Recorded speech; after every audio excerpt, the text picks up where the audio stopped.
guys are going to have, well, there we go.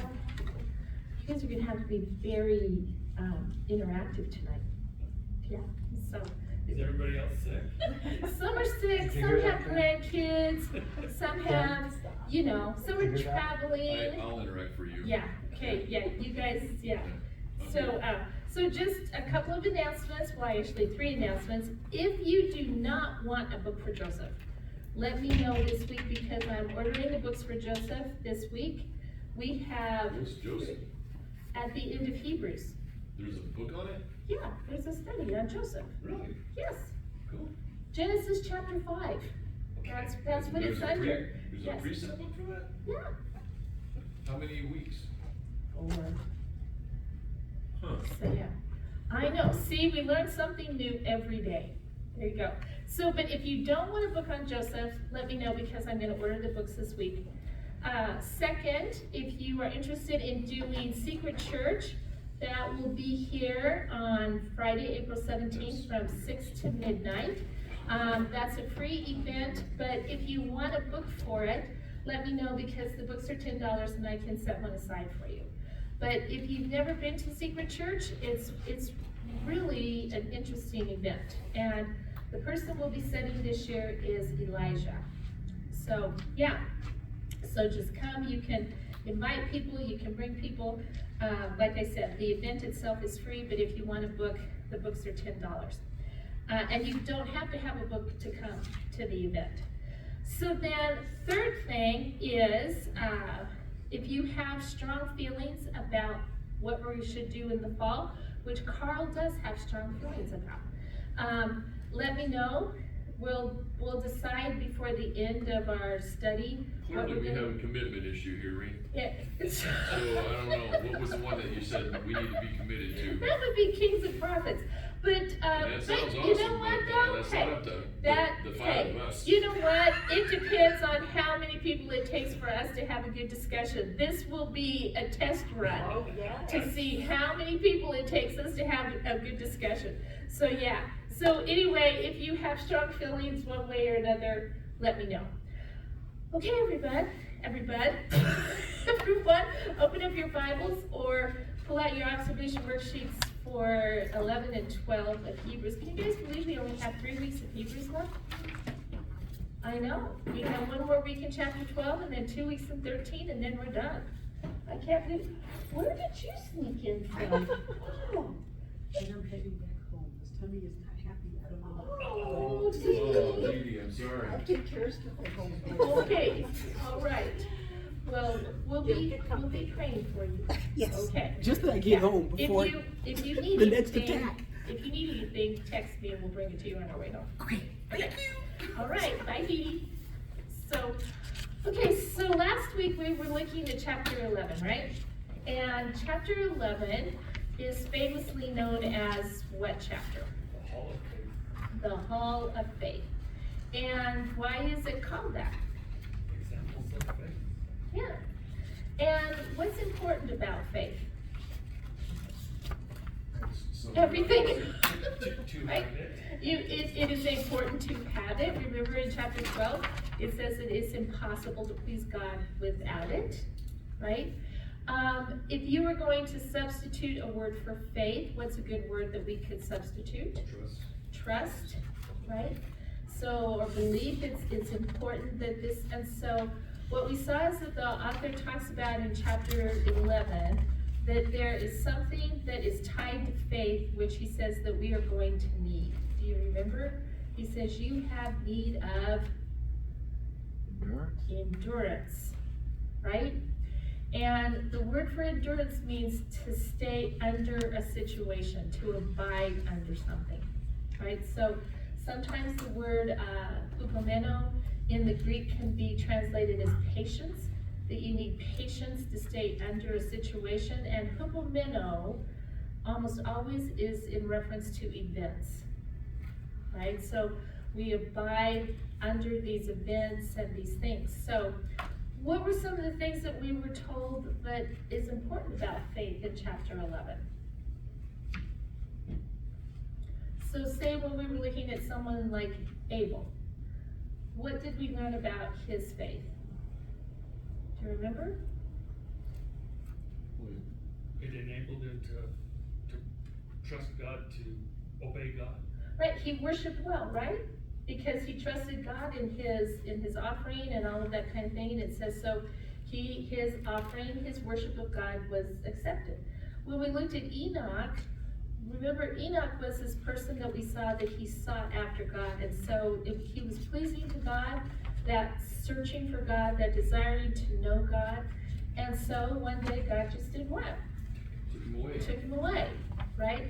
But what we saw is that this is where we saw that statement that without faith it's impossible to please God.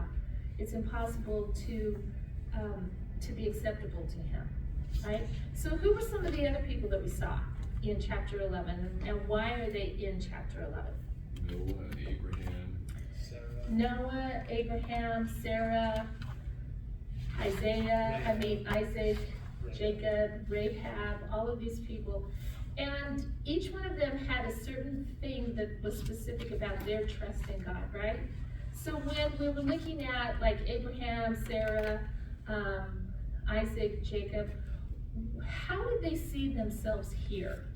As strangers in a foreign land. Yeah, as aliens, right? They lived this life of pilgrimage, that they just, even though God had given them this land, did they actually physically possess any of the land? Did Abraham ever build a house somewhere and say, this is my address and this is where I live?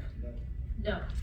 And so we see, and that became a picture, that wandering in that pilgrimage in the land that God had given to him, it became a picture though that he was searching for what? Was he searching for something permanent? He was looking Yes. for the city of God. Yeah, he was looking for this city and this place of permanence where God was the architect and God was the builder of this place.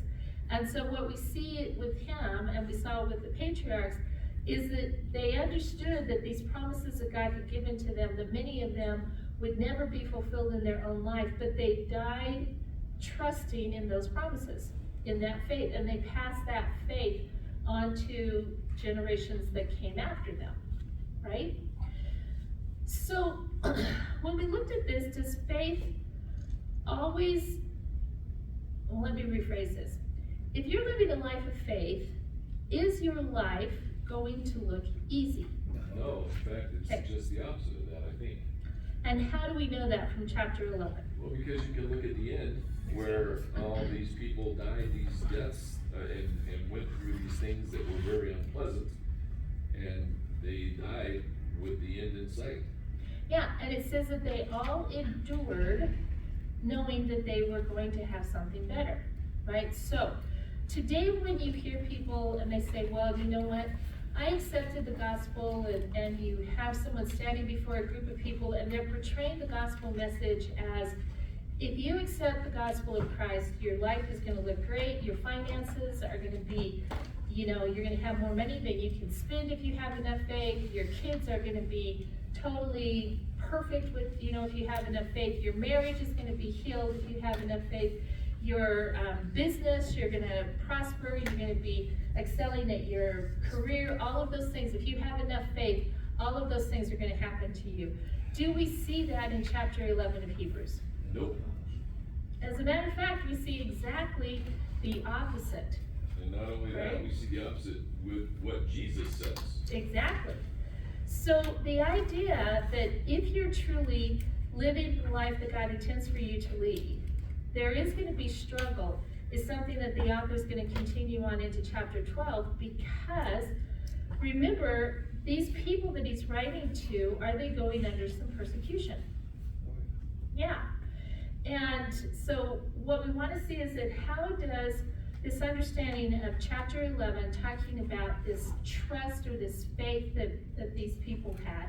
And I was sharing this morning, it amazes me because of what the author is telling us that faith is capable of, right? Faith is capable of great feats. And I was thinking about this because whenever I read through Hebrews, we get to that part and there's Samson. And I'm always like, really, Samson? How did he make this? I mean, I remember telling people, if Samson can make the Hall of Faith, anybody can make the Hall of Faith, okay? But you know what struck me this time? Of all of the judges in the book of Judges, Samson does some of the most amazing things. And it's not just by his brute strength. Like everyone thinks it's just because of his brute strength. But it's not really his brute strength. And the greatest show of his faith, his trust in God, is at the end of his life. The sacrifice. When he trusts God, that when that little boy leads him in between those two pillars, and he has that boy put his hands on those pillars, and he trusts God to push those pillars and bring that down, that is an amazing act of trust. And so what we see here is that when the author says that faith, we need faith for endurance, we need it, right? So in chapter 12, as he starts out, he says, therefore, right? Now, I know I say this every time that we look at this. Every time you see the word. Every time you see therefore, I always ask you, what are we supposed to do? We're supposed to ask ourselves, What is it? what's it there for? Because you're drawing a conclusion, right? The author wants you to draw a conclusion. And following things like this is really important to correct interpretation. And I do apologize tonight because tonight's going to seem like a vocabulary lesson, but it's important for us to understand what some of these words mean, right? So that we grasp the full intensity of what chapter 12 is talking about. Now, remember at the end of chapter 12, the author made the statement that there is a connection between those people that he talks about in chapter 11, those Old Testament saints, and us as New Testament believers, right? That we are incomplete without each other. That there's a unity within the people of God, between the old and the new. So he says, therefore, since we have so great a cloud of witnesses surrounding us, let us lay aside every encumbrance and the sin which so easily entangles us, and let us run with endurance the race that is set before us. Now, let's just stop right there for a second. Right, so he says, therefore, since we have so great a cloud of witnesses surrounding us. Who is the cloud of witnesses surrounding us? Is it guardian angels? No. I think it's the people around, well, actually, it would be those that came before us, wouldn't it? Okay. Examples from 11. Chapter 11, right? Because he's given them as the examples of faith, and he says, and since we have this bulk of people, the word here for so great a cloud, it carries with it the understanding of a dense multitude, a mass of people. So if you were to think about this in Revelation, when John goes through that door, Jesus gives him all the information about the churches and the 7 churches, and then it says, and he walked through this door. And when he walked through this door, he's brought into the throne room of God. And in that throne room, he sees people from every tribe and every tongue, almost more than he could ever count. And he says, and along with all of these people from every tribe and every tongue are these myriads and myriads of angels, right? So this is what the author is talking about. We have this dense population, this dense multitude of people, of witnesses. Now remember, that's the same word that he used in chapter 11 when he talked about that these people gained approval. Remember, we talked about that through their faith, living the way that they lived, they became an example, and they are still used today as examples of faith. And that's what he said about Abel. Remember that though he is dead, his sacrifice still speaks today. Now, what the author is not saying here, and what I think sometimes people think, is that he's trying to convey this idea that when Grandpa and Grandma died, they're up there in heaven, and they're looking down on you, and they're up there going, oh yeah, good job, good job. Or, oh, I'm so disappointed in them, right? That's not what the author's conveying. You know what, Grandpa and Grandma in heaven, they're doing heaven stuff. They're occupied doing stuff that is heaven stuff. They're not concerned looking down on earth going, oh, I wish they would do better, or any of that kind of thing. He's just talking about this idea that we fall into this group of people who over the centuries has continued to grow and grow and grow, who have this faithful witness of how it is to live by faith. I think maybe last week in the evening class I talked about Corrie ten Boom. You think of someone like Corrie ten Boom, or someone maybe like Billy Graham or something like that. When they go to be with Christ, what do they become part of? This great cloud of witnesses, right?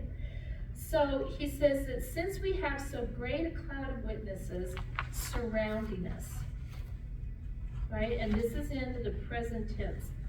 So it means that these witnesses are still alive right now. They are part of our family, our group, all of that kind of thing, that they surround us. Is a whole idea of humanity that has followed after God, right? We're all connected and we do all of this. So because, in a sense, we have this heritage, right? We fall in line with these people that have gone before us generationally. The author gives us two instructions, but they're kind of an exhortation, but they're more along the vein of an instruction. And the first one is, let us also, right? Now that's important, because also is a comparative word. When he says, let us also lay aside every encumbrance, who is the also referring to? Chapter 11 people. The chapter 11 people. The cloud, right? So what we see here is that what we're being encouraged to do here is something that they had to do as well. And so what we see is that this laying aside and running the race set before us is the way that God's people have always lived. It's not new to us. It's not a new call to us. It's always been part of that you were called to do something that God has set you apart for. Now, but before you can run the race really well, he says, let us also lay aside every encumbrance. Now, when he says lay aside, what do you think of? Don't think about it. Okay, so kind of put it on. It means to cast off. Yeah, it just means to cast it off over here. We have a perfect example tonight of Holly's beautiful carnation pink raincoat over here, right? So if Holly's out in the rain, she's gonna wear this beautiful pink raincoat, but the minute she comes inside, what does she do with it? She discards it. She discards it. She lays it aside. Okay? But it does, it carries this idea of discarding to a place where, so when he says lay aside, it's basically the idea of taking off a garment and laying it down, right? Now, what does he say that we need to lay aside? And this is in the present middle in the Greek, which means this is something that we are to do right now, and I decide to do it because it's in the middle voice, right? So what is it that he says I need to do? Fix our eyes on Jesus? Or run No, the race with he his- says, run no, the- he says, lay aside every Sin. encumbrance and sin, right? Sin, encumbrance and sin are two different things here. Encumbrance has the idea of a burden or a weight, right? Now, an encumbrance can be a sin, but it doesn't always have to be a sin. It's just something that what we see here, that it's whatever is prominent or that carries weight in our life or is heavy or maybe a burden or something like that. It also is the word that they use for protuberance, which is like a growth that comes out of the body, like a tumor or something like that, right? So, when you think about this, what are some of the burdens or weights that weigh us down? Stuff like busyness. Okay, busyness, Anxiety. anxiety, right? We know we shouldn't be anxious, but we live in a world that causes anxiety. And anxiety isn't necessarily a sin, but anxiety can lead us to a place where we fail to trust, Distraction. right? Distractions can be a huge burden, okay? Things like work and family and obligations, all of those things have a place in our life, But we need to make sure that they are in their proper place, right? As believers, we live lives that are ordered.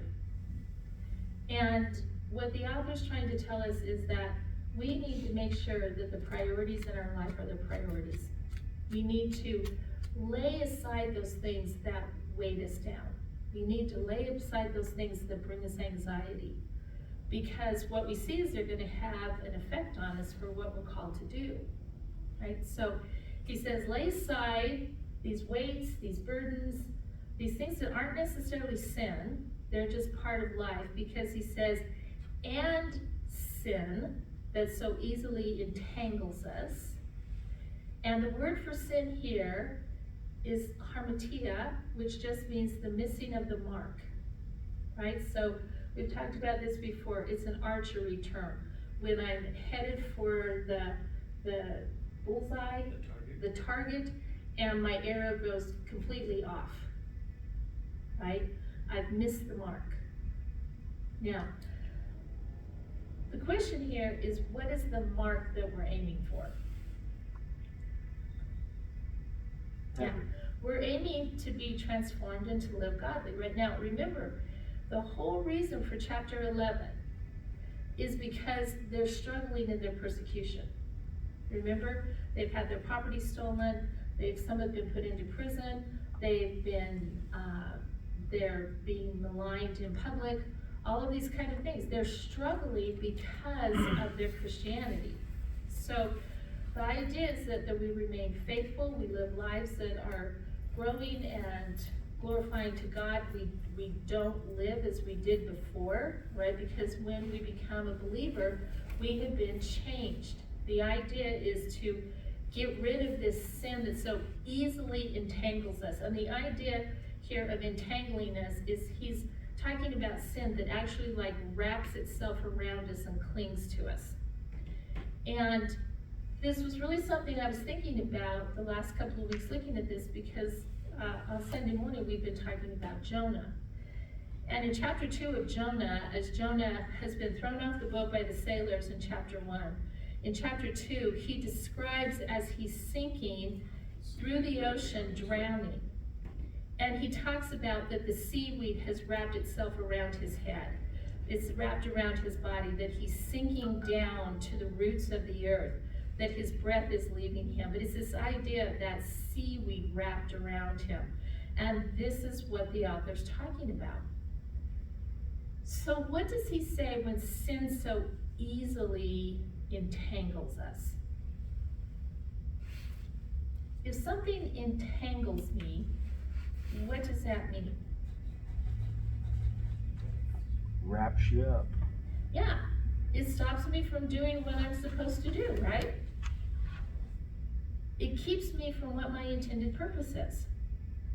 So what does he say here about sin? If he says sin entangles us, what is he telling us about sin? You get caught up in it. You get caught up in it, and it keeps you from your intended purpose, right? This morning we were all laughing about when you vacuum and the vacuum cleaner cord gets wrapped around your feet, right? That's not the place for the vacuum cleaner cord. Something, you're gonna fall, you're gonna hurt yourself with that. And this is exactly the picture that he's giving us about sin. The sin can hamper us, it can make us fall, it can keep us from doing what was intended. And so we have to lay aside this burden that sometimes can be sin, but not always be sin. We have to lay aside this sin that so easily entangles us from keeping us accomplishing what God has called us to do. And he says, so you do that so that you can do the second one. And what's the second instruction here? And let us Fix our eyes on Jesus. no Oh, run Run. with endurance. run how?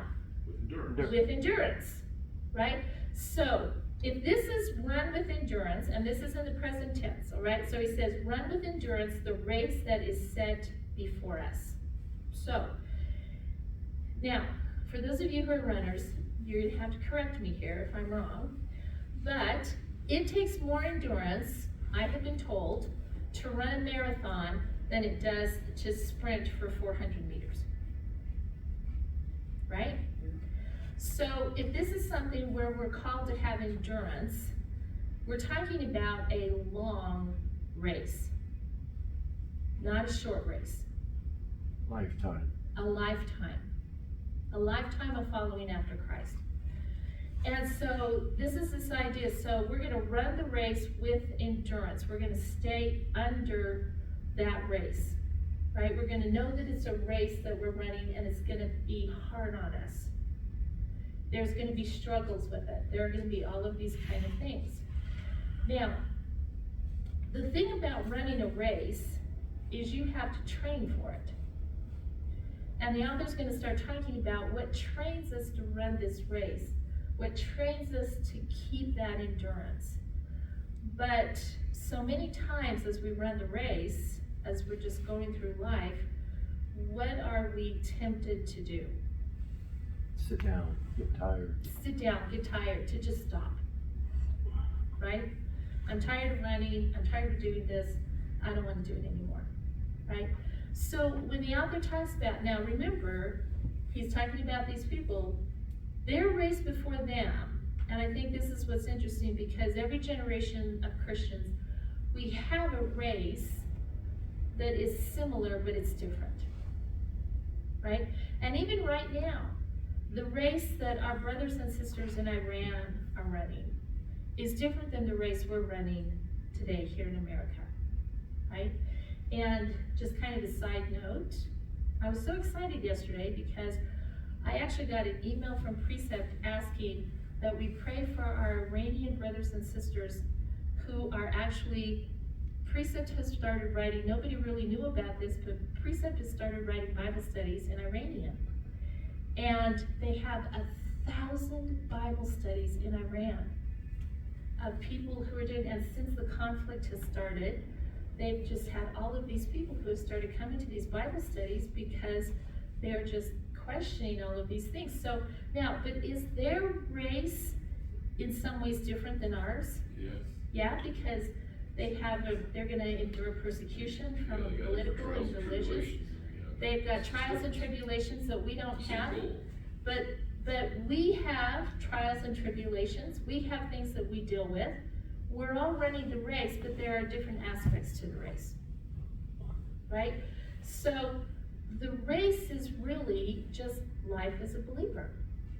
And this is what I love about this chapter, because this chapter answers the question as to why do Christians suffer? Why is it that the life of a Christian is not always easy? Yeah, and this chapter answers that, right? Because from the very beginning, right, and you guys all know me, I am not a person prone to sweating. I do not like that. I'm not, but it's this idea that you cannot run effectively if you are weighed down and you are entangled. Do you see how the two tie together? If we do not lay aside those burdens, if we do not actively try to identify the sin in our life and lay it aside, what's going to happen when we run? Are we going to run the way that we're intended to run? No. Okay? We're going to trip, we're going to fall, we're going to grow tired, we're going to do all of those kinds of things, right? Now, the thing about this idea of identifying the burdens and the sin and running, it is the life of sanctification. It's not like we're saved, the next morning there appears a list on our pillow saying, these are the burdens that you need to get rid of, and by the way, flip the page over, and here are the sins that I'm gonna list for you that you need to get rid of in your life right now, right? As we grow, as we mature, remember, and this is a problem with them too, are these believers very mature? They haven't, they're not, they haven't grown the way that they're supposed to. So as they grow, as they're running, as they're laying aside, as they're doing this, they're going to recognize things that used to be part of their life that may possibly now need to be laid aside because it's hampering them, right? But as we're running this race, right, and I've been told this about races as well, that when you're running, you don't focus on the people who are on the sides of you or anything like that. You focus on what's ahead of you in the finish line, right? You focus on your goal. So who is it that the author says as we're running that we are to focus on? That's Jesus. Yeah. So what we're supposed to do is lay aside the burdens and the sin, and we're supposed to run. How we run well is by fixing our eyes on Jesus. So with this, and this is in the present tense, it's the active voice in the Greek, which means I do it, right? I determine to fix my eyes on Jesus. What does it mean to fix your eyes on something? So, Be resolute. Okay, focus. Let me give you an example, because most of you know, if you don't know, right, I am not a fan of water. I don't like water. I mean, I like water. I like to drink it, you know. I don't like to swim in it. I don't like large bodies of it. I don't want to be on a boat in it. I don't want to do anything like that, right? Because of how I feel about water, one of the hardest things for me to ever do was to take our children to swimming lessons, right? And then I became a grandma and had to take our grandkids to swimming lessons. And now, I will tell you, anybody that has ever gone with me to take any of my children that I love to swimming lessons will tell you, you do not talk to me while those kids are in the pool, because I am laser focused on those kids, right? I don't care about what the little girl over here in the lime green swimsuit's doing. I don't care about the little boy over here in his sharp swim trunks. I'm focused on my kids, what they are doing. Their safety, that someone is caring for them, watching them. My eyes are fixed on them. And so this idea of fixing your eyes on Jesus really has this idea of tunnel vision. That you are so intent and you are so occupied by the person in your gaze that you really don't pay attention to all this other stuff, right? So he says, fixing our eyes on Jesus. Now, why doesn't he say, fixing our eyes on all of the people who were in chapter 11? Yeah, they can't save us. And are they really the best example of enduring under struggle? Not all of them. No, and even when it comes to Jesus, he is the best example of suffering and enduring under suffering. And that's why I think it's so beautiful that we get to study this chapter tonight, right? Because tomorrow's Good Friday, Sunday's Easter. It's appropriate for us to have some time where we focus on the work of Jesus and what he's done, right? So he says, fixing our eyes on Jesus. Jesus is the greatest witness of how to deal with suffering well, because he goes, fixing our eyes on Jesus, the author and the perfecter of faith. So what is he telling us about Jesus when he says the author and the perfecter of faith? Now, if I tell you that I've authored something, what am I telling you? I created it, right? It has come from me in a sense. I'm the originator of it, right? So when he says that Jesus is the author of faith, what is he telling us about Jesus there? Oh, or he's the originator of it, all right? And so now I think that's really interesting, because when he talks about this, this also carries with it the first cause or the first action of faith.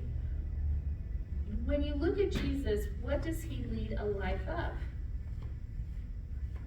Now see, I think that's always obedience. Now, why is he, when he talks about that he obeys the Father, that he doesn't do anything except what the Father tells him, he only says what the Father tells him to say, he only does what the Father tells him to do, is he telling us that he's just this kind of,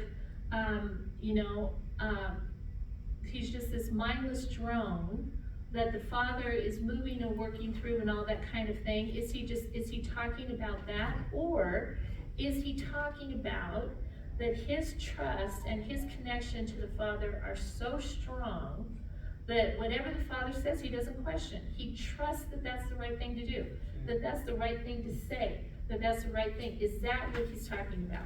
Yeah, no. Yeah, he knows that that's what the Father is. So when he comes into the incarnation, when he says, you know, that he just does these things because of this connection to the Father, where he's the author of our faith, he is the one that shows us how to live in that perfect trust with God.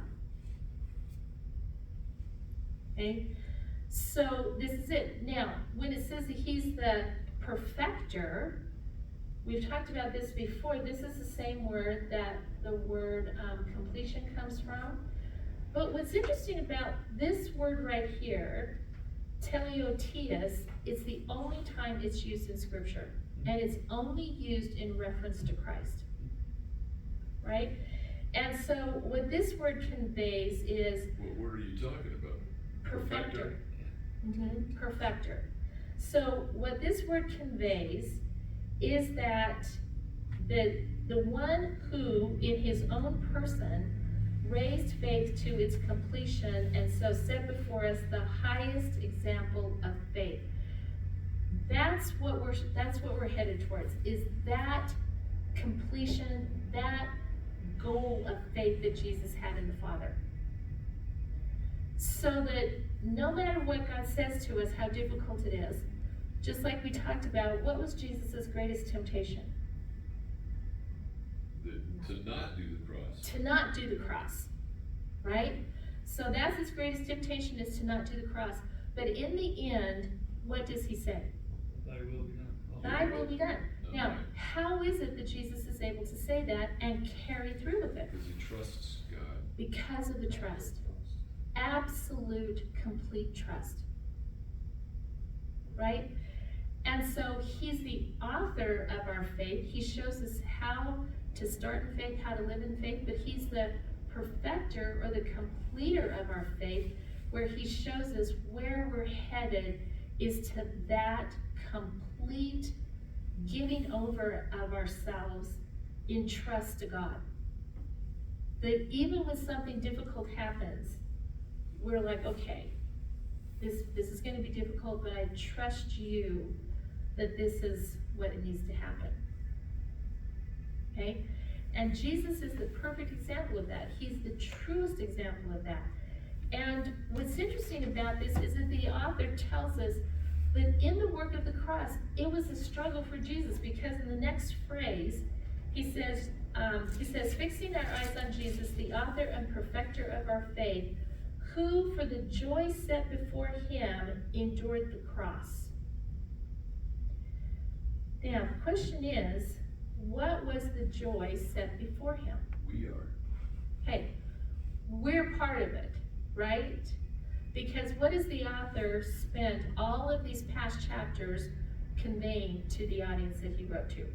That he's God, that he's far above anything else. And that he came and he died for them, and he functions as a merciful high priest, right? So he's the one through whom we have access to the Father now. He's the one who's made the redemption of our sins. He's all of that kind of thing. So the joy, one of the joys set before him, is that he would accomplish the salvation of humanity and inaugurate the new covenant, right? Through which all of humanity can now have access to the Father. That brings him joy. But there's also something else here. Because he goes, who for the joy set before him endured the cross, and then he tells us how Jesus felt about the cross. How did Jesus feel about the cross? Despising the shame. I think that's really an interesting thing for the author to say, because I think sometimes we kind of have maybe this romanticized idea of the cross, that it wasn't that big a thing for Jesus because he was God in the flesh, and we might acknowledge, okay, the physical suffering was excruciating, and there was that physical suffering. But it says here that he despised the shame. And the word for despise here is interesting because it talks about you have such disdain for it that you don't even want to think about it. It is just so hideous that you don't even want to think about it. Now, I think what's interesting about this is that the author doesn't say despising the suffering. He says despising the shame. Because what happened to Jesus, and I think sometimes that we just focus on the suffering aspect of it, but what went along with that suffering? He was shamed, Ridiculed. Mocking, just the defamatory things that were said about him. And here you have, as the author told us in chapter 1, the very creator of everything, the Son of God, this person in flesh who is God, being mocked and ridiculed and subjected to all kinds of things that are said about him and attitudes towards him by his creation. Now, I think that's an interesting thing because going back to what is one of the things that they're suffering. They're being mocked. They're being ridiculed. Some of them have been thrown into prison, right? So what the author says is that even in that aspect of our life, it's not just if we die for Christ, right, and the suffering of death, but even when we're being mocked, even when we're being ridiculed, even when we're being made to feel foolish because of our faith and our trust in God, who has gone before us in that? Jesus. Jesus has. Right? So he says, for the joy set before him, he says he endured the cross, despising the shame. He says, and has sat down at the right hand of the throne of God. So what is another part of the joy that was set before Christ? Would he be restored once he had taken care of the sin issue for humanity? Would he be restored to his rightful position in heaven once again? Yes, he would be. See, and I think this is what's so beautiful about that. And even John, in chapter 17 of John, as Jesus, before they leave and or I think it's probably when they're out on the mountain on Gethsemane, they're coming close to Gethsemane, he prays this beautiful prayer for his disciples. But at the beginning of that prayer, he makes a statement and he asks God that he be restored to the glory that has been his with the Father for all eternity. Right? So it's not just our salvation is the joy that is set before him. It's also returning to where he is supposed to be. Right? Returning back to the Father, returning back into the heavenly realm with all of that accolade and glory and everything that is given to him that we saw in chapters 1 and 2. Right? So what are we being told then about enduring? Is it going to be difficult? Yeah. Yes. But does it have a positive outcome? Yes, it does. There can be joy in the enduring if we have the proper perspective. Because now the author moves to another subject. Right? So he's introduced Jesus here. He says, fix our eyes on Jesus.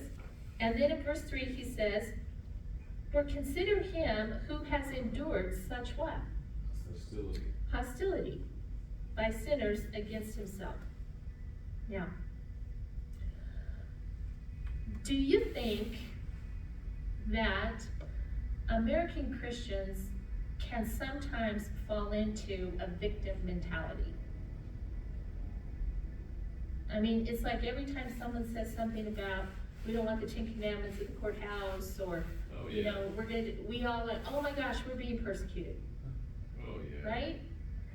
And I think what's interesting is that when you read through the Gospels and you read the New Testament narrative, it kind of strikes you odd when Christians expect anything other than hostility. Right? Yeah. Because what did Jesus say before he died? What did he tell his disciples? If they have hated me, They're gonna hate you. they're going to hate you. And then he says, consider the cost. Consider the cost. You know, this isn't gonna be an easy Yeah. trip. Pick up your cross and carry it. Right. Daily. So see, this is why if they're being mocked, they're being ridiculed, they're having their property taken, they're enduring this hostility, he says, consider him who has endured, stayed under that hostility. He was patient under it by sinners against himself. Now, why do I need to consider Jesus when it comes to this hostility that can be poured out against us? What will be my natural instinct? Lose heart. Right? Because we do develop a victim mentality. And once we fall into that victim mentality, we are not going to function the way that we are supposed to function as believers. Right? So he says, consider Jesus who has endured such hostility by sinners against himself, so that you will not grow weary and lose heart. Right? So basically, the goal of looking at Jesus is to keep us in proper perspective. And I think that that's one of the things that is so hard sometimes, is that we know the end of the story, right? We live in the hope of the second coming, right? But a lot of times, unless we're intentional about it, we do not think about the difficulty of In the Jesus' day-to-day. life in the incarnation, Yeah. right? And so we just think about, oh, the crucifixion happened, he's resurrected, he's back in heaven with the Father, he's been glorified, we're gonna be glorified, we're gonna do all these kind of things. And then, guess what? Then life hits. Bam. And I was just looking at Mark 6 today, and Mark 6, and there's a bunch of other ones, but that's what I'm reading tomorrow, so I was looking at it. And how tired he was, how worn out he was, and yet every time he turned the corner, when all the crowds were there, Yes. he stopped whatever he was doing, and that was his priority. Yes. And not only did he have this throng of people who wanted to be with him, but he had this constant hostility from the religious leaders, from the people who were opposing him, all of these kind of things. So he says, when you're struggling under this, when you're struggling under this hostility, remember that Christ endured this hostility. He was patient under it. He didn't try to find a way out of it, because our natural inclination when we're presented with something hard is usually to do what? Escape. Escape, right? Is that we don't want to do this. We don't want to endure this, what we see as mistreatment. It's not fair. Right? How many times have you heard people say, that's not fair? Well, you know what? Life isn't fair. And life wasn't fair for Jesus. But yet he endured it.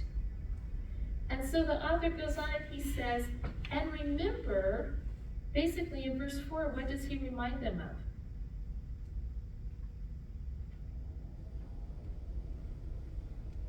That they haven't shed blood yet. Yes. None of them have died for the gospel yet.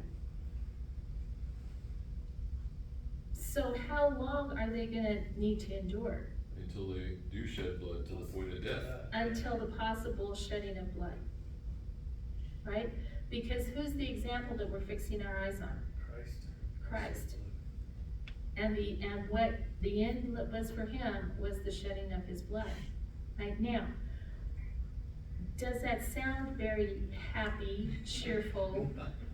You know, like if someone stopped you on the street corner and said to you, hey, you know what? You want to live a life where people are going to misunderstand you all the time. They're going to say horrible things about you. They're not going to actually really want to take the time to know why you make the decisions that you make. And then possibly they may orchestrate something where at some point in time you might be murdered. You want to join us? Well, that's what. Sign me up. Yeah. See, but this is what I love about this, because this is the Christian life. Right now, the question is though, why is it that way? Because it's so Bec- valuable. Okay, because when that struggle comes, a lot of times what do believers think? That God doesn't love me anymore. That God's against me. That I'm not doing what he's called us to do. And the author talks about something now that is really important for us to understand and realize. But God doesn't punish us, so they shouldn't think like that. Okay, he doesn't punish, but he does discipline. Yeah. Right? And so he goes on and he says, so when we fall into that thing about, okay, this isn't fair, life shouldn't be this way, why is the whole world turned against us, all of that kind of thing. He says, and you have forgotten the exhortation. Now remember, what's an exhortation? An encouragement. He says, you have forgotten the exhortation which is addressed to you as sons.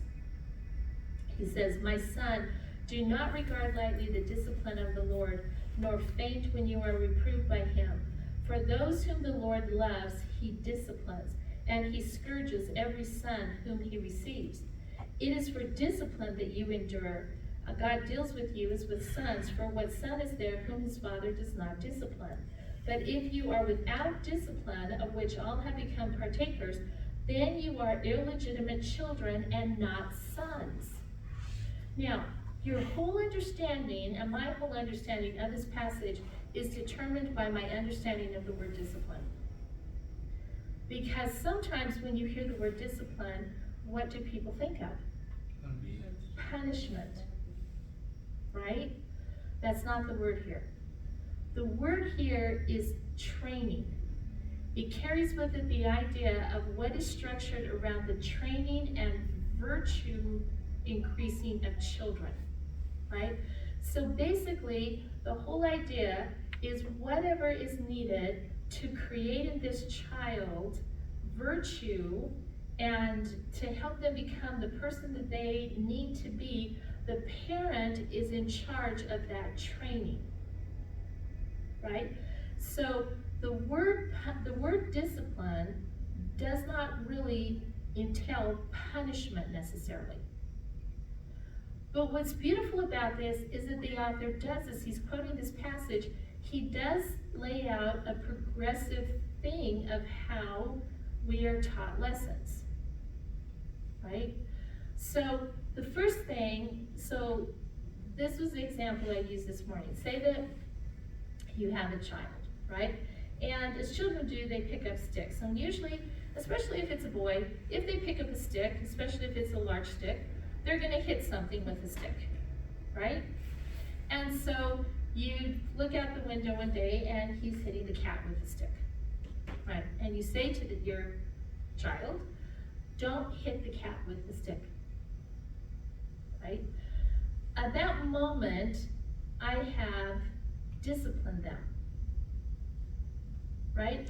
I have spoken a corrective need into that action that they're doing, right? Don't hit the cat with the stick, right?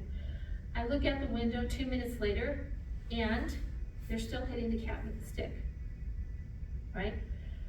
Then I may need to go from just a verbal correction to what is talked about here, nor faint when you are reproved by him. Reproving is a deeper level. Now it's not just don't hit the cat with the stick. Now it's I go outside and I take the stick from them and say, don't hit the cat with the stick, right? So that's where the idea of reproving, right? It carries with it this idea that you're going to be convicted of something, that the word is spoken to you to convict you of it and to get you to change what you're doing, right? Now, the idea, though, of chastening is even deeper still, right? Because what you might find out is that after you took the stick from your child and you put it over there and you said, don't hit the cat again with it, you turned around, you walked into the house, they picked up the stick again, and you look out the window and they're hitting the cat with the stick again. And then what you have to do is you have to come up with some kind of solution here to truly help them learn the lesson that they need to not hit the cat with the stick. The cat will teach you. The cat, that's right, just tie him to the tree and let the cat have him. But see, this is what I think. Now, you know what's really interesting about this is how society understands that you do correction. Think about in a workplace, right? If you have any kind of manager position or you've been in control of people at some point in time, if somebody does something wrong and it needs to be corrected, you have a verbal warning, right? Then if they keep doing that, then it may go from a verbal warning to a meeting where there's actually a letter written or something like that. There's now a record of counseling or a record of something being said for a corrective measure, right? And if they keep on doing it, what could be the end chastisement for that behavior? No job. No job. They're fired. Except in the government. Well, it can be done. It can be. But see, It's theoretical. yeah, but see, this is what the author's talking about, is that because of who we are, because the text says very clearly that this action is taken by God for a specific group of people. And who are those people? The sons. His sons. Right? And he says all sons are disciplined. And that's what he says. He goes, but if you are without discipline, in verse 8, of which all have become partakers, right? So he's talking about that if you are a son of God, you will be disciplined by him. You will be trained by him. You will be taught by him. Now please, you will not be punished by him. See, this is why we have to have a proper concept of what discipline is. It's a training for behavior. It's a training to bring about a behavior that's desired. Now, I think this is so interesting because he says, is it the responsibility for all of us who had children, was it our responsibility to train them to do things that were right and wrong and to have, to be kind to people and all of that kind of thing? Were we supposed to do that? Yeah. Yes. And why did we do it?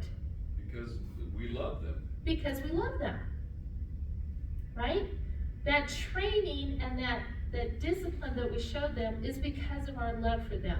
But let me ask you, when you walk into the grocery store and you're standing there and there's just chaos and mayhem around you all the time, do you feel compelled to take responsibility for every child that's misbehaving in the grocery store and correct their behavior? You want No. to, but Why not? Why don't These you are feel not my compelled? kids. not my Exactly. responsibility. Like I always say, not my circus, not my monkeys. Right?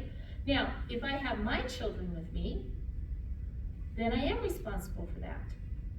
But other people's children, I'm not compelled to go do that for them because they're not my child. Right? So the author uses really strong language about this because he says, you need to realize this is what God does for his children. And if you do not see this in your life, And you're legitimate children, you're not kids. then you're an illegitimate child and you're not considered a son. That makes you think, though. I mean, Yeah. it just makes you think, because for the most part, I live a pretty easy life. I mean, there's not a lot of nastiness in it. I mean, I don't know. I don't know. It's introspection, and it makes you wonder, and what is it how is it that he's disciplining me? I mean, Right, because the question is, how long will we be under the discipline of the Father? until we see him. Until we see him. Right? Now, this is why though I think you have the beauty of these different levels of discipline, right? You just have that something spoken to you. Like if you're reading the text and something comes to you and you think, you know what, I'm not a very kind person, or you know, maybe I could be more loving than I am. What is that? Is that discipline? Is God speaking to you to show you that you need to change a behavior or an attitude or an action or something like that? Yeah. Yes. Right? Then he says that to me, then I go, you know what, I really don't want to do that. It's gonna take a lot of time, you know, all that kind of thing. And then he says, wait a second, I really want you to do this, right?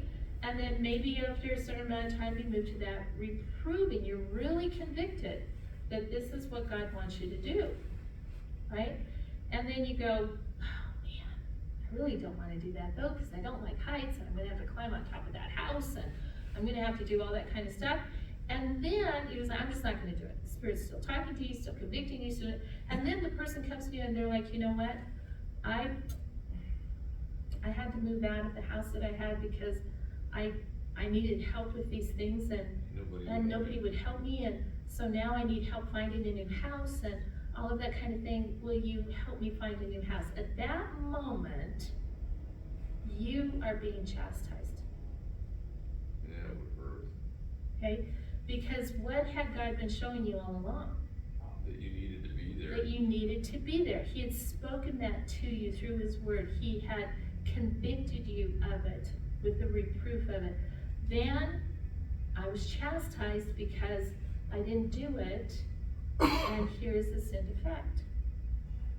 Right? But remember, all of this, you have to have the right perspective on it. I have to have the right perspective on it. When these things happen, it's not the judgment of God. It's the training of God. And this is why it goes on. It says, furthermore, we had earthly fathers to discipline us, and we respected them. Shall we not much rather be subjected to the Father of spirits and live? And the idea says that you had fathers that you respected. Now remember, this is in a patriarchal culture where the father had the last say, all of that kind of thing. And so there was this reverence for what the father said and what the father wanted. He said, if you felt that way about your earthly fathers, should you not be able to be subject to God even more so? And the idea here, to be subject to God, means a complete and absolute turning over of yourself to God. Right? If you trusted these earthly fathers, how much more can you trust God? Because it says, for they disciplined us for a short time as seemed best to them, but He disciplines us for our own what? Good. Now, the idea of good here is that which is profitable to me. So what is the author telling us about all discipline? It's for profit. It is profitable to me. Right? And what the end result of this discipline is so that we may share in His holiness. That's the whole purpose of discipline. So that God's character is being developed in the sons. Right? You know, this afternoon I was thinking about this because I have joked for a long time that when Ken dies, I will still have Ken. Because I have two sons that the older they get, they are so much like their father. Right? They respond to some things the same way. They laugh the same way. They have the same sense of humor. From the time they were born, in a sense, Ken's character and nature as their father has been molded into them. Do they have big muscles too? They did. Yes, they do. They do have big muscles. Yeah, they do. Ken's So you're arms. still together. I was always going to ask you You that. know that this is what I always tell people. One of the things that really attracted me to Ken were his arms. He had these amazing arms. Those arms went to our sons. No, So long they're time still ago. in the family. See, Our there's 45th anniversary is on Saturday. Yes, we have been married 45 years on Saturday. And those arms, they're still in the family. They're just not where they were originally, but they're still there. But see, this is what I think is so funny, because what we see is that when I see over time is that They have kind of been formed into kin, a representation of kin. So for us as the sons and daughters of God, what is our end goal? What is God's goal for us? To be like It's him. like him. To be like him. Right now, the author is telling me that the only way that that's going to be accomplished Is through is pain. through, not always pain, No, but through discipline, trials and tribulations. training, all right? If our response to that training always goes well, it'll never feel like punishment. Exactly. Now, it will be difficult though, right? Because he goes on and he says, all discipline for the moment seems not to be joyful, but what? Sorrowful. Now, that is just a true statement, right? Nothing difficult that we go through in life is ever joyful. But it is psychologically proven that the only lessons that people really carry with them that are life-changing lessons are lessons that they have to struggle with. There is something about the struggle that changes us, right? This is why James talks about, don't be surprised when you're going to have these trials and tribulations that come into your life. They're for our training. They create something in us.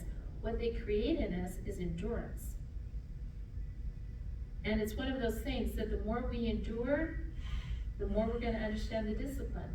But see, if we have no discipline, if we have no perspective on what is happening in our life, when those difficult things come, what's going to be our first inclination?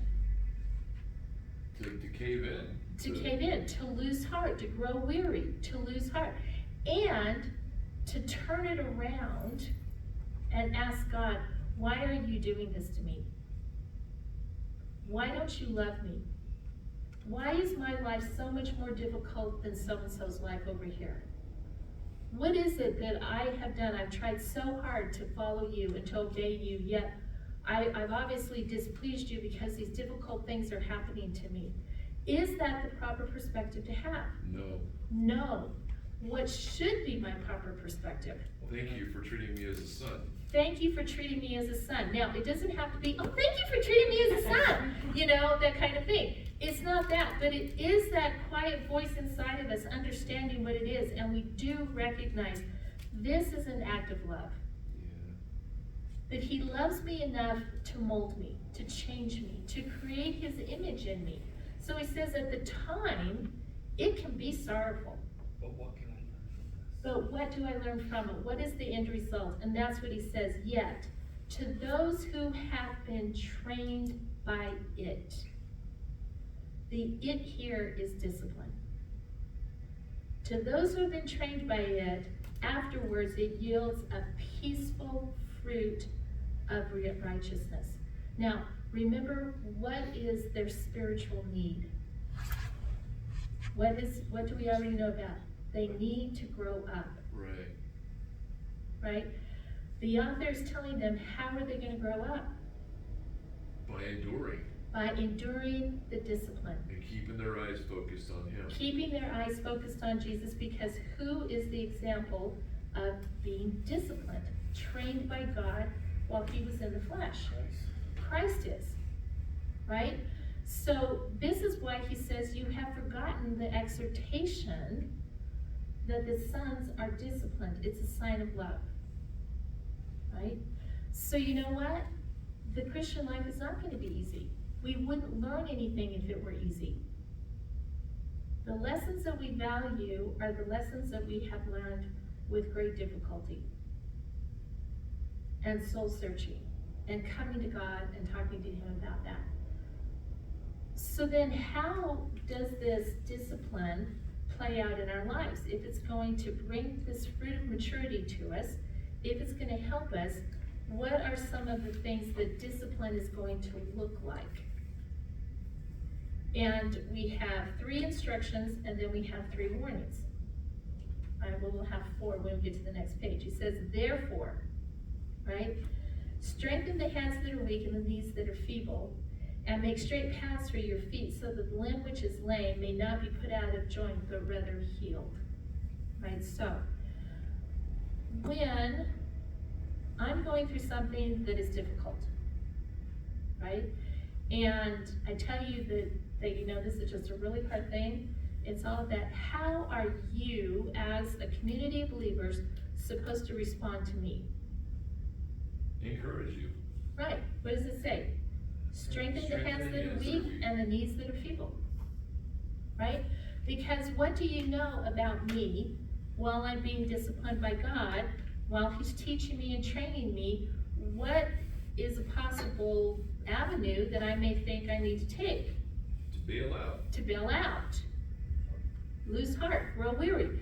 So what is our responsibility to one another with this discipline? Just like he talked about in all of chapter 10. Exhort and encourage Exhort, and be encourage. there along the walk. Yes, this is why community is so important, right? Because now, how do we encourage each other, though, I think is really important as well. Gentle bullying. Gentle bullying. That's the Whitaker way. That's how I do it.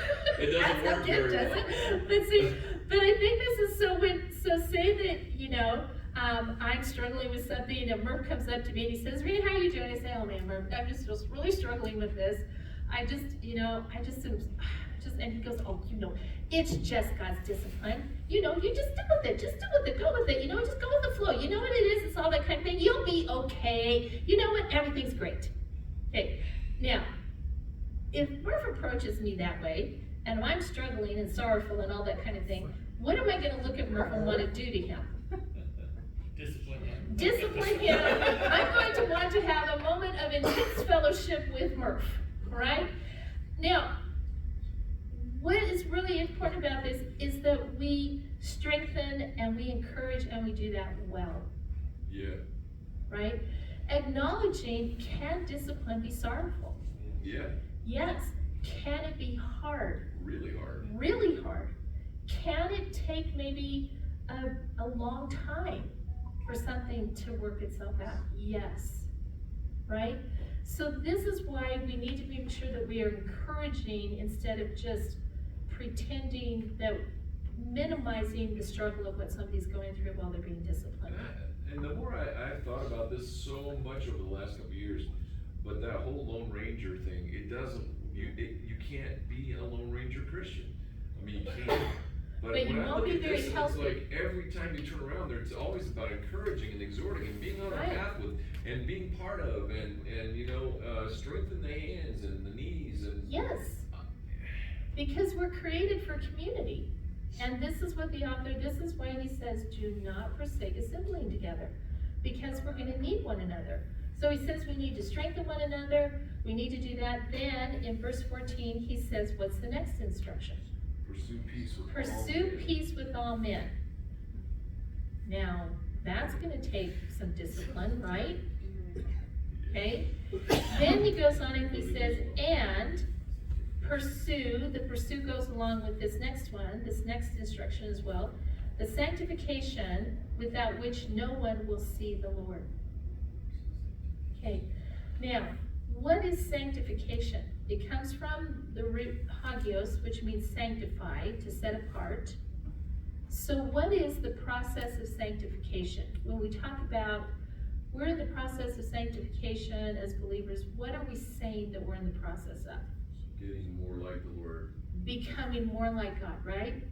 We're being set apart more, we're His, basically, it's the effect of God's character being seen more and more and more in us.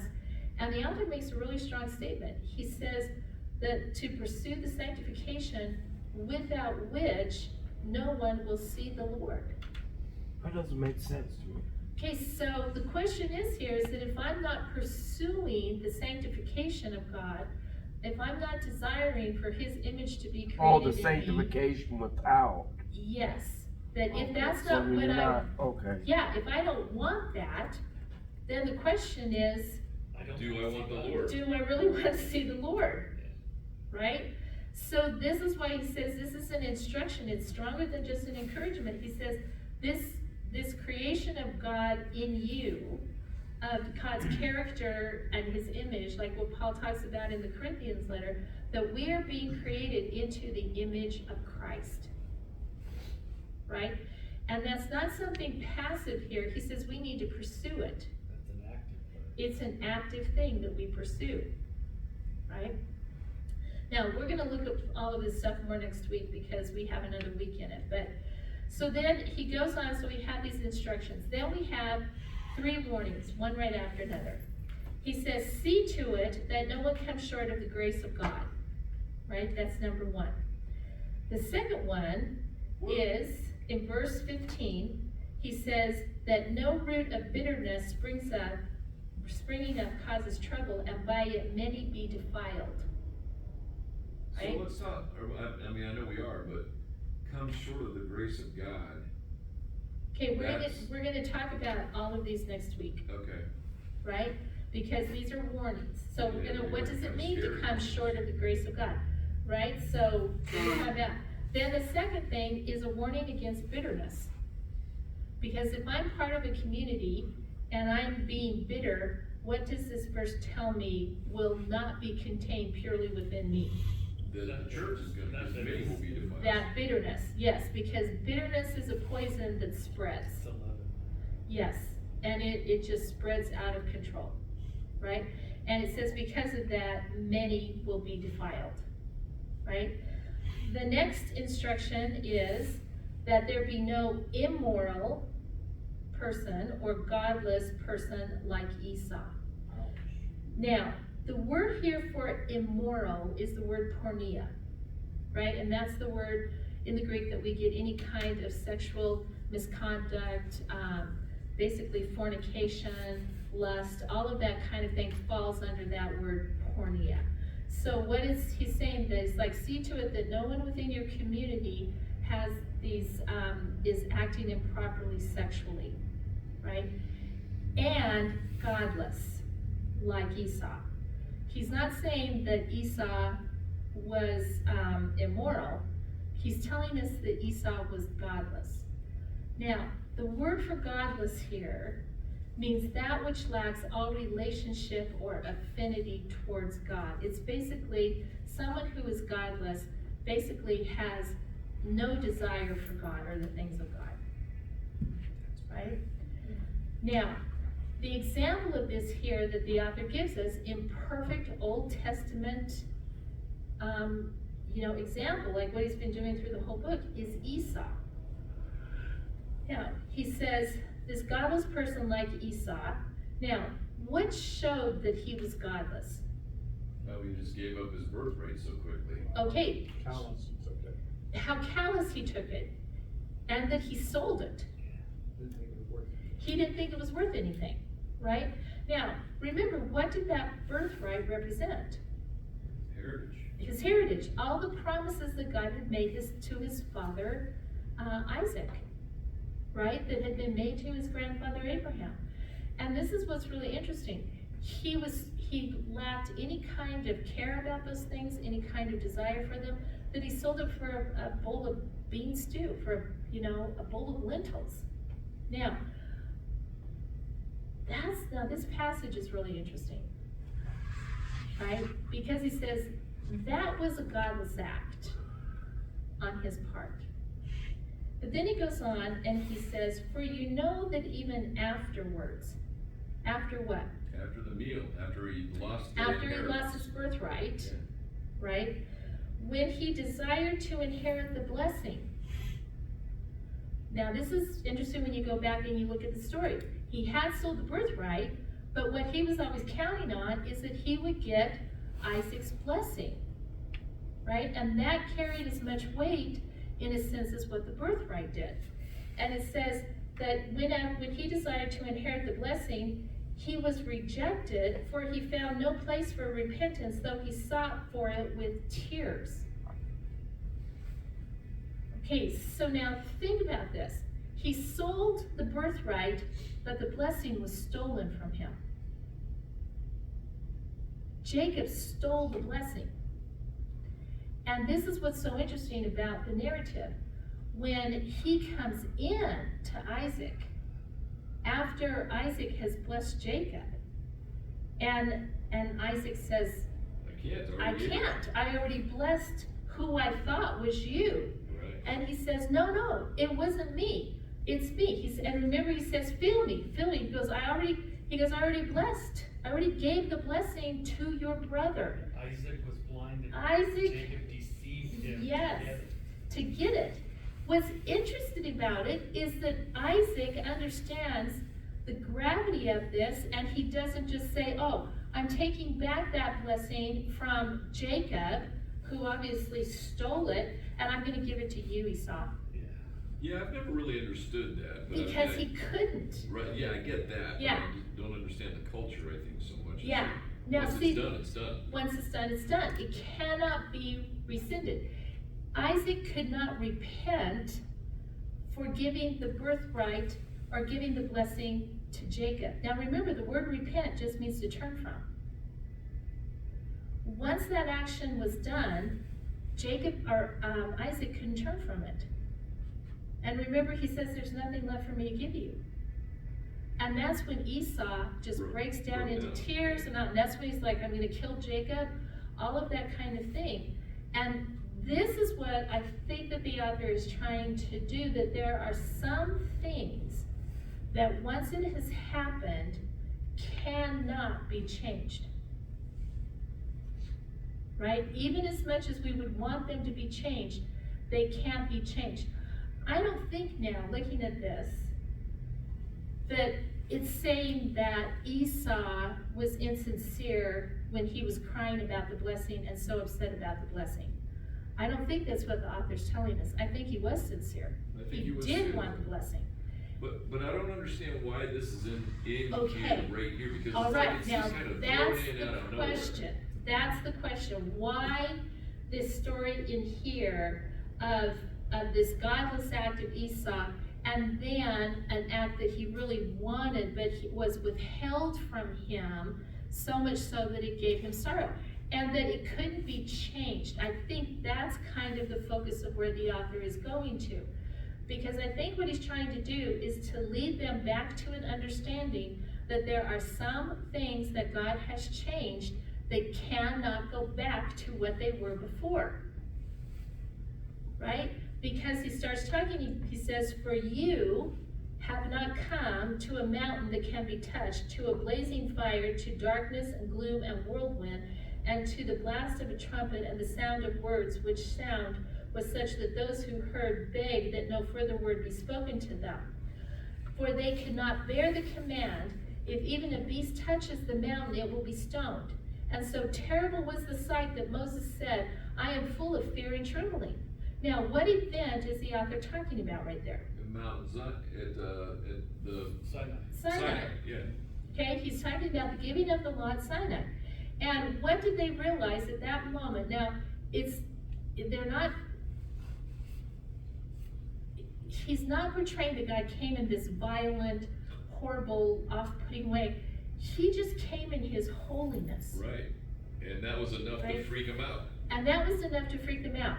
And so what did they know? That God, as seen in the Old Covenant, as portrayed in his holiness in the Old Covenant, what do we know about him? He is, apart from some kind of mediator, he's unapproachable. Exactly. Right? And even through, in the Old Covenant, even through the mediator, only certain people had access to God. Only the high priest had access to God. Right? So he says, you have not come to that place. Right? You may like that place, but that's not where you live. You now live, he says, but you have come to Mount Zion and to the city of the living God, the heavenly Jerusalem, and to myriads of angels, to the general assembly and the church of the firstborn who are enrolled in heaven, and to God, the judge of all, and to the spirits of the righteous made perfect, and to Jesus, the mediator of a new covenant, and to the sprinkled blood which speaks better than the blood of Abel. So, I think what the author's trying to do here is he's talking about that just as that action of Isaac blessing Esau could not be rescinded, right? That Isaac couldn't repent from that and turn away from it. It had to stand. So, God doing away with the old covenant has to stand. Can't go back to it. You can't go back to it. That totally makes sense with the context of this, yeah. Well, that's a lot of what's coming. Yeah.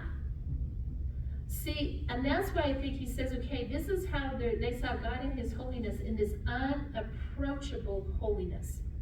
And that's where the old covenant dwelled. Only one person could come into his presence one time a year.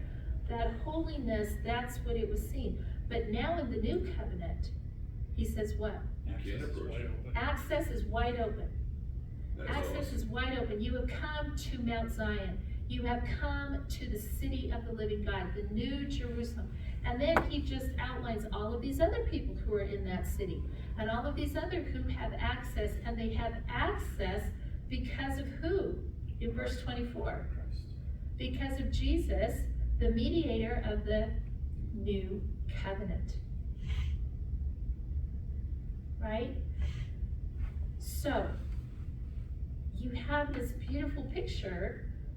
This is why you need to remain in this covenant. And then we have the fourth see to it, when he says, see to it that you do not refuse him who is speaking. For if those do not escape when they've refused him who warned them on earth, much less will we escape who turn away from him who warns from heaven. And his voice shook the earth then, Sinai, but now he is promised, saying, yet once more I will shake not only the earth but also heaven. This expression, yet once more, denotes the removing of those things which can be shaken, as of created things, so that those things which cannot be shaken may remain. Therefore, since we receive a kingdom which cannot be shaken, right? So he's talking about the kingdom that we're yet to receive, right, in its completeness, Right. but we live in that kingdom now as sons and daughters of God, right? Right. What is supposed to be my response to that? What is my response to being part of this kingdom? Show Let- gratitude. Show gratitude. I truly believe that there's one thing that is missing in most American Christians' lives is gratitude. It's missing in mine. A lot of stuff. We seldom think about, and I think it's really good for us to think about tonight, tomorrow, over the weekend, what it costs for us to be in this kingdom. And how much, once you're in the kingdom, how much you are loved. And you're not loved by just anybody, you are loved by the God of the universe. The very person who breathed life into you calls you son or daughter, takes an active interest in your development. And because of that, my normal response, my proper response, is to show gratitude. And how that gratitude is seen, the author goes on and he says, by which we may offer to God an acceptable service with reverence and awe. If I do not come to God in a sense of gratitude, then there's something wrong with how I'm coming to God. And he says that our proper response is to offer to God an acceptable service with reverence and awe, because I understand the gratitude. Because of how grateful I am. For our God is a consuming fire. Now, that's an interesting verse, because so many times people will attach that onto some kind of evangelistic thing, about, do you know you're a sinner and all that kind of thing, and they'll attach, well, it's a horrible thing to fall into the hands of an angry God, and then our God's an all-consuming fire. I mean, they just kind of do this whole rabbinic thing of stringing all these things together. But what does it mean in this passage here, where the verse is found, for our God is a consuming fire?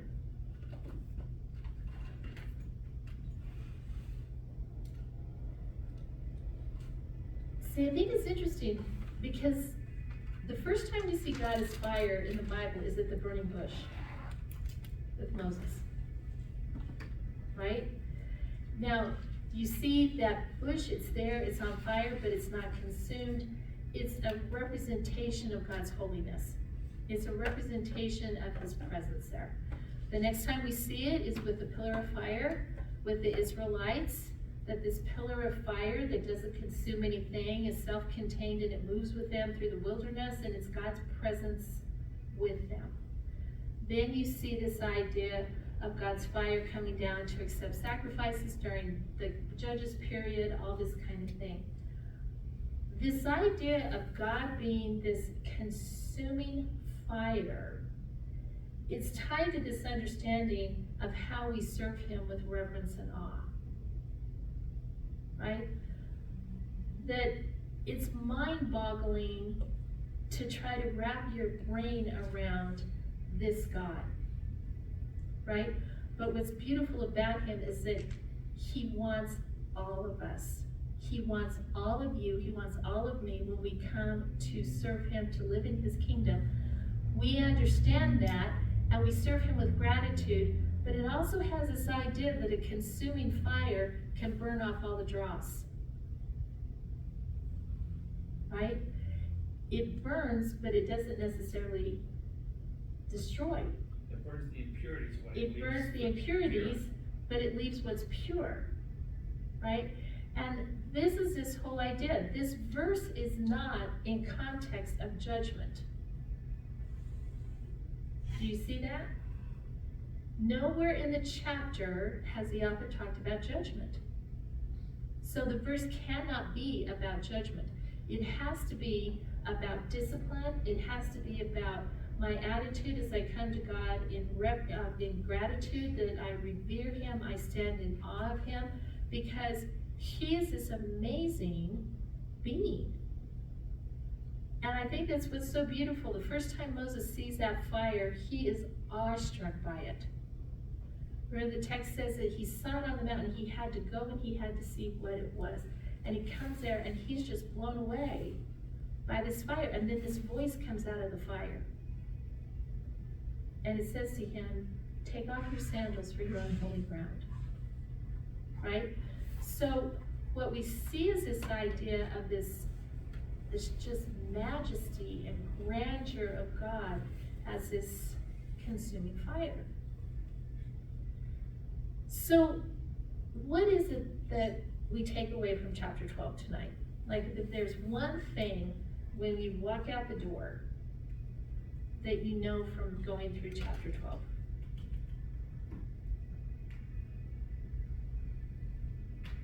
Don't fear discipline. Okay. Don't fear discipline. You know what? If we don't take away anything else tonight, that's what we need to take away.